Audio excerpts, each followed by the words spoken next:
Je suis Kabylie par ma mère. J'ai grandi à Pia, entre Kadjika et Taouda, à gravir la montagne plusieurs fois par jour. J'ai donc été biberonné par la belle culture Kabylie, où le jeune garçon et la jeune fille traversent des rites initiatiques pour faire d'eux des adultes. J'ai été à Osa, l'école de la lutte réservée aux enfants. Cette tradition initiatique pour devenir un adulte accompli se retrouve dans plusieurs ethnies, surtout du Nord Togo. L'équivalent des Evala en pays Noda par exemple, c'était Sokpa, malheureusement peu connu. Ce qui m'a toujours créé un malaise et qui fait que je n'ai jamais assisté aux luttes traditionnelles depuis mes 10 ans, c'est l'orgie qui en accompagne l'organisation. Pendant une dizaine de jours, la préfecture de la Kosa est complètement transfigurée. Toutes les grandes entreprises se bousculent en sponsoring, tout le haut gratin du pays se bouscule dans J-Tribune. Tout le monde joue des coudes pour être placé au meilleur endroit, non pas pour voir les lutteurs, mais pour être vu par le président. En réalité, pour une majeure partie de ceux qui font le déplacement dans la région,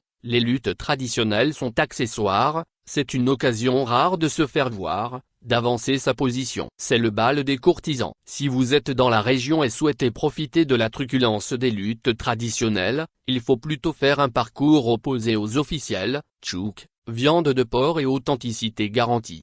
Il suffit de retourner dans la zone dès que les luttes sont achevées pour retrouver la désolation et la précarité propre à toute cette zone septentrionale. La région de la Kara, c'est 63% de taux de pauvreté. Les orgies des Evala n'ont malheureusement pas façonné la préfecture. Peu de choses ont malheureusement évolué depuis mes 10 ans. J'ai 50 ans aujourd'hui. L'école primaire centrale de Pia où j'ai fait le CEP1 est toujours la même. Les arènes de lutte connaissent un lifting juste le moment de passage des officiels, et la nature reprend ensuite ses droits. Les produits dérivés, qui auraient pu développer une industrie touristique locale n'existent pas. On aurait pu développer une ou plusieurs écoles de lutte dans la ville de Kara, un musée des Evala, pour en comprendre le sens, et profiter de l'orgie pour restaurer chaque année une école ou un terrain abritant les luttes. Personne n'a jamais fait d'audit mais chaque année, c'est des centaines de millions de francs qui sont dépensés et dès que c'est fini, tout redevient comme avant.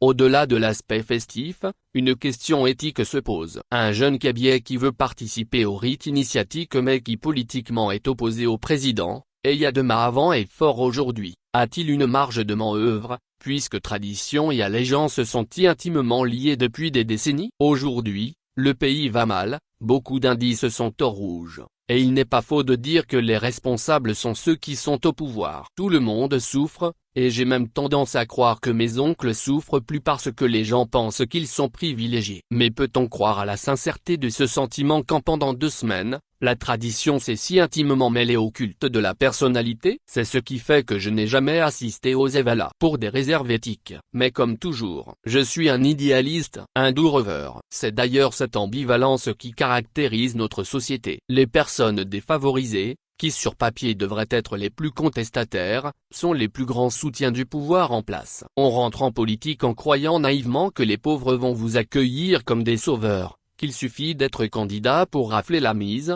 et on découvre avec horreur que le gueux a une préférence pour le suzerain en lieu et place du preux chevalier libérateur. C'est un masochisme populaire qu'on ne comprend pas immédiatement mais il finit par s'imposer. Celui qui défend le plus le régime, c'est celui qui a pourtant toutes les raisons de le contester. Donc, j'écris ici pour écrire seulement. Les milliers de personnes qui acclament le PCM actuellement sont sincères. Pendant 2 semaines, elles vont festoyer, ripailler, s'empiffrer, danser, boire, les 2 brasseries du Togo vont faire des promotions. Quand tout ceci va finir, elles vont se remettre à clamer que rien ne va dans ce pays, qu'elles sont fatiguées, qu'elles veulent le changement. Ceci jusqu'au prochain Evala. En réalité, ceux qui sont au pouvoir depuis des décennies au Togo durent aussi longtemps non pas parce qu'ils sont particulièrement méritants mais seulement parce qu'ils connaissent bien le peuple togolais, notre vénalité et notre résilience. Et c'est tout bon. Bref, lisez et donnez-moi vos avis. On est dimanche. Vous faites quoi et vous ne me lisez pas? Sur Somcorda, le menuisier.